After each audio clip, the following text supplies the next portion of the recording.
Полицијата во Бор ги приведе братот и таткото на еден од осумничените за убиство на 2-годишната Данка Илик.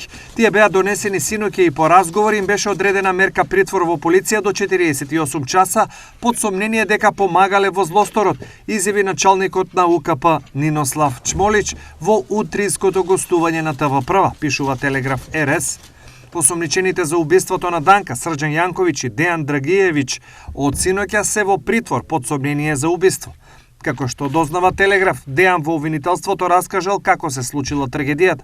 Срđan се бранел со молчење.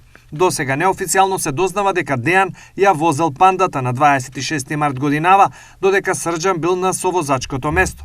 Чмолич на ТВ1 изјави дека возачот на автомобилот ја раскажал својата верзија на приказната, која се совпаѓа со онаа на сопатникот. Возачот не знае каде е скриено телото.